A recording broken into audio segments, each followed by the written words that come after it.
अस्सलाम वालेकुम, welcome to an electrical YouTube channel. आज हमारे पास 12 वोल्ट डीसी फ़ैन मौजूद है। इसके अंदर प्रॉब्लम ये है कि इसकी मोटर जल चुकी है, क्योंकि कस्टमर जो ये पंखा लेके आए हैं उनका कहना ये है कि उन्होंने डायरेक्ट इसको 220 वोल्ट पे चलाया है, एसी वोल्टेज पे। तो हालांकि ये सर्किट के बाद ये 12 वोल्ट के ऊपर चलता है, इसके अंदर सर्किट लगा होता है, तो उन्होंने गलती से इसको 220 वोल्ट पे चलाया, तो उस वजह से ये मोटर ख़राब हो गई है। अभी हम इसको चेक करते हैं। हमारे पास एक 12 वोल्ट डीसी सप्लाई है, इसको चेक कर लेते हैं। तो इसके ये दोनों कनेक्टर आपस में मिलाने से स्पार्क हो रहा है, इसका मतलब है 12 वोल्ट डीसी करंट आउट हो रहा है यहाँ से।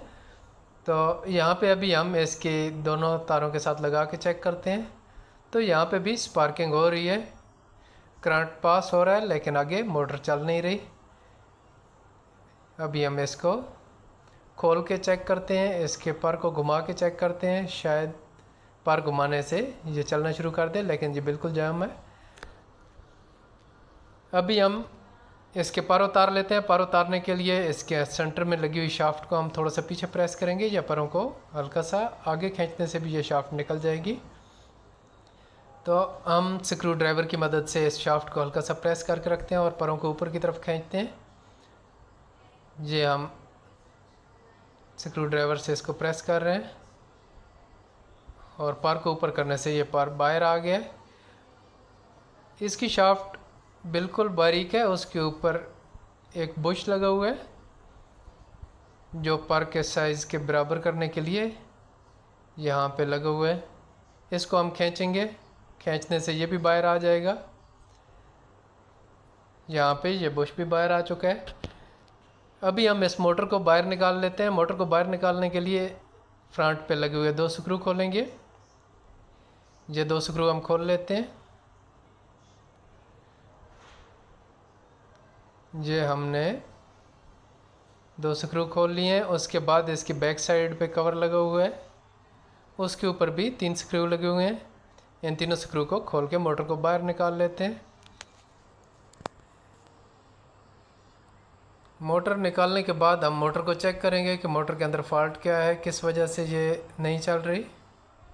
तो ये कवर हमारा हट चुका है, मोटर हमारे सामने है, ये मोटर हमने बाहर निकाल ली। तो अभी हम इसको खोल के चेक कर लेते हैं। बज़ाहिर इसके कनेक्शन सही लगे हुए हैं, बाकी इसके ऊपर कोई स्टिकर वगैरह फ़िलहाल नहीं लगा हुआ है, शायद उतर चुका है। ये 100 वाट 775 सीरीज़ की मोटर है। इसको हम खोल लेते हैं। खोलने के लिए इसके कवर के ऊपर 2 हुक्स लगी हुई हैं, उनको हम साइड पे करने के बाद ये प्लास्टिक का कवर निकाल लेंगे। इसके अंदर इसके कार्बन भी लगे हुए हैं, एहतियात के साथ हम इसको निकालेंगे ताकि कार्बन हमारे ख़राब ना हो। तो ये बाकी बॉडी के अंदर 2 मैग्नेट लगे हुए हैं, क्योंकि ये डीसी मोटर है तो इसके अंदर मैग्नेट होते हैं। उसको हम साइड पे कर देते हैं। ये आर्मेचर को हम चेक कर लेंगे, आर्मेचर को बाहर निकाल लेंगे। बज़ाहिर तो ये वाइंडिंग कोई जली हुई नहीं लग रही, शायद ये शॉर्ट हो चुकी है इस वजह से। तो अभी इस कवर के अंदर ये कार्बन लगे हुए हैं, 2 कनेक्टर हैं। यहाँ पे एक वायर लगती है और दूसरी वायर यहाँ पे लगती है। ये 2 ब्लैक और रेड वायर हैं। तो ये आगे इनके 2 कार्बन लगे हुए हैं जो आर्मेचर के ऊपर लगे हुए कम्यूटेटर के ऊपर लगे होते हैं। तो ये मोटर इन कार्बन के साथ चलती है, तो ये कार्बन भी इसके ठीक हैं। अक्सर कार्बन ख़राब होने की वजह से भी ये मसला आता है। उसके बाद इसके कम्यूटेटर के ऊपर यहाँ पे चेक कर लेते हैं। यहाँ पे 5 इसके सेगमेंट बने हुए हैं। यहाँ पे इनको बारी बारी हम मीटर से चेक कर लेंगे कि ये शॉर्ट हैं या नहीं। तो यहाँ पे इन सब पे बराबर कंटिन्यूटी होनी चाहिए। अगर कम ज़्यादा किसी पे ज़्यादा किसी पे कम होगी तो इसका मतलब है मोटर हमारी शॉर्ट हो चुकी है, आर्मेचर शॉर्ट है इसका। तो हम बारी बारी सबको चेक कर लेते हैं। तो हम इसको मल्टीमीटर को कंटिन्यूटी मोड पे रखेंगे। उसके बाद इस आर्मेचर के दो साथ वाले पॉइंट को आपस में चेक करते जाएंगे। जहाँ पे ये शॉर्ट दे रहा है बिल्कुल कम रेजिस्टेंस, और यहाँ पे ये 10 दे रहा है रीडिंग 9, और ये नेक्स्ट के ऊपर ये फिर शॉर्ट है, यहाँ पे 0 0, तो यहाँ पे 10। तो इसका मतलब है यहाँ पे इसकी कंटिन्यूटी सब सेगमेंट के अंदर बराबर नहीं है, इस वजह से ये इस तरह का प्रॉब्लम आ रहा है। ये मोटर शॉर्ट हो चुकी है, इसका आर्मेचर शॉर्ट है। तो यहाँ पे इसकी 1 से 3 की पिच में वाइंडिंग हुई है, सेंटर वाली एक स्लॉट को छोड़ के। यहाँ पे इसकी टोटल 5 स्लॉट है, और ऊपर कम्यूटेटर के ऊपर भी 5 ही कट बने हुए हैं। तो यहाँ पे 1 और 3 की पिच है। तो सबसे लास्ट वाले सिरे को हम खोल लेंगे, चेक करेंगे। यहाँ से लास्ट वाले जो ऊपर हुक है, ये जो आर्मेचर का कट है उससे साइड पे है, मतलब आर्मेचर का कट और ऊपर कम्यूटेटर का जो कट है दरमियान में, ये एक लाइन में है। तो अभी हम इसको आखिरी सिरे को निकाल लेते हैं वायर के, और इसके टर्न काउंट करेंगे, तार का साइज़ नोट करेंगे। उसके बाद चेक करेंगे कि ये फॉरवर्ड या रिवर्स में वाइंडिंग की हुई है। तो यहाँ पे राइट से लेफ़्ट की तरफ ये वाइंडिंग हुई है, मतलब पहले राइट वाली कॉइल बनी है, फिर उससे नेक्स्ट जो बनी है वो लेफ़्ट की तरफ जो स्लॉट थी उसके अंदर बनी है। तो यहाँ पे हम इसके ऊपर लगे हुए ये तागे को पहले उतार लेते हैं, क्योंकि ये इसकी वाइंडिंग को मजबूत करने के लिए लगाया जाता है, ताकि जब स्पीड में ये मोटर चलती है, क्योंकि हाई स्पीड मोटर है, तो जब ये स्पीड में चलती है तो अगर इसके ऊपर ये स्टॉपर ना लगाया जाए तो इसकी वाइंडिंग खुल के मैग्नेट के अंदर आ सकती है, जिसकी वजह से मोटर ख़राब हो सकती है। तो अभी हम इसके टर्न काउंट कर लेते हैं। तो यहाँ पे एक कॉइल को हम खोलते हैं। तो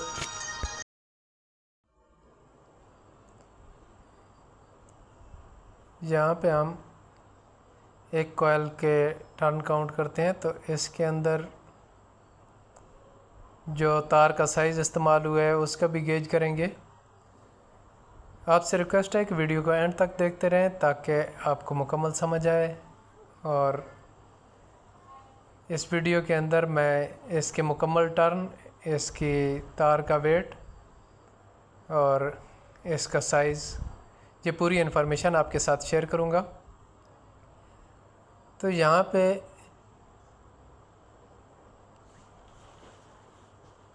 जो इसके नेक्स्ट कॉइल ख़त्म हुई है,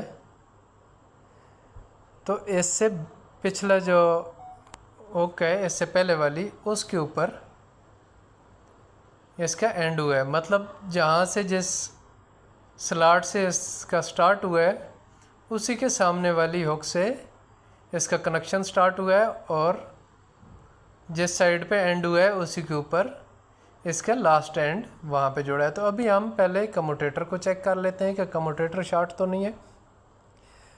तो इसके लिए हम फिर इस मल्टीमीटर को कंटिन्यूटी मोड पर रखेंगे, और हर दो इसके पॉइंट के दरमियान में कंटिन्यूटी चेक करेंगे। यहाँ पे ये शॉर्ट नहीं होना चाहिए। तो यहाँ पे हम बॉडी के साथ भी इसको चेक कर लेते हैं कि यहाँ पे बॉडी के साथ भी ये शॉर्ट ना हो। तो अभी हमारे पास ये तार है, इसके अंदर जो तार का साइज़ निकला है वो 30 नंबर सिल्वर वायर 30 SWG। तो सिल्वर वायर के अंदर ये वाइंडिंग थी जिसको एल्युमिनियम वायर भी कहते हैं।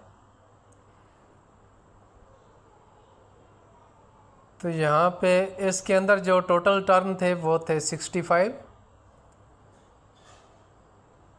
और तार का टोटल वेट 15 ग्राम था।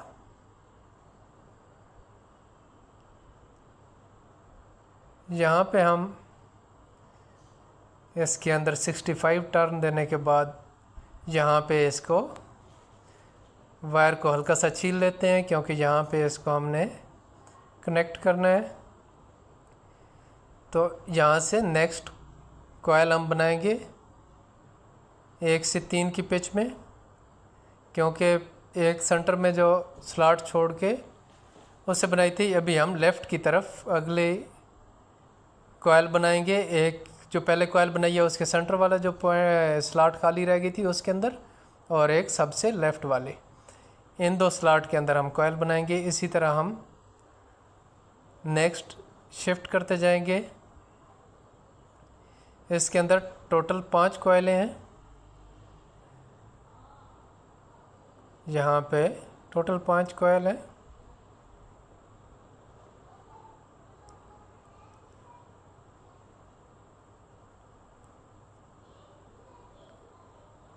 तो यहाँ पे हमने आखिरी कॉयल भी इसकी बना ली है।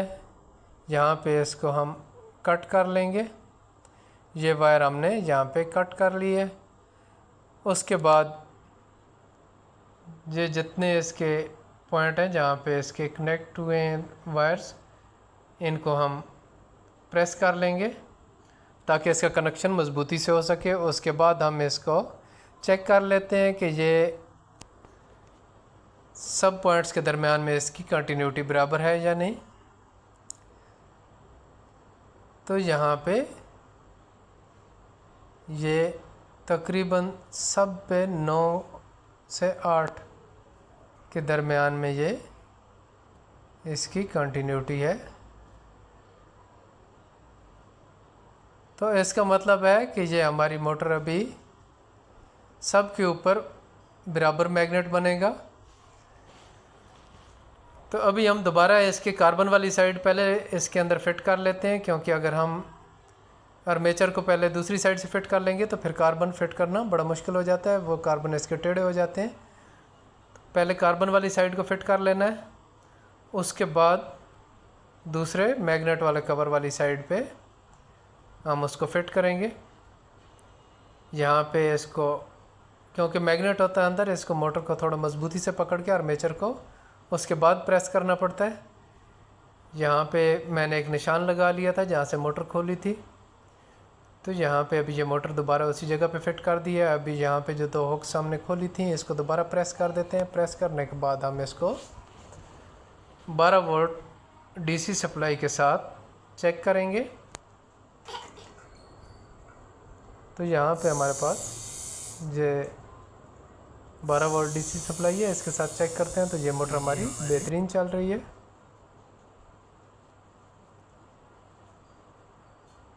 अभी हम इस मोटर को पंखे के अंदर फिट कर लेते हैं। इसके कवर के स्क्रू लगा देते हैं, उसके बाद इसके ऊपर इसके पर लगा देते हैं। जहाँ पर लगाते हुए यहाँ पे इसके एक साइड पे कट बना हुआ है, इस चीज़ का ध्यान रखना है कि ये कट अपनी जगह पे फिट रहे। तो इसके ऊपर अभी हम कवर लगा देते हैं। कवर लगाने के बाद इसको दोबारा मैं चेक कराऊंगा। तो अभी फिर मैं इसको चेक करा के दिखाता हूँ।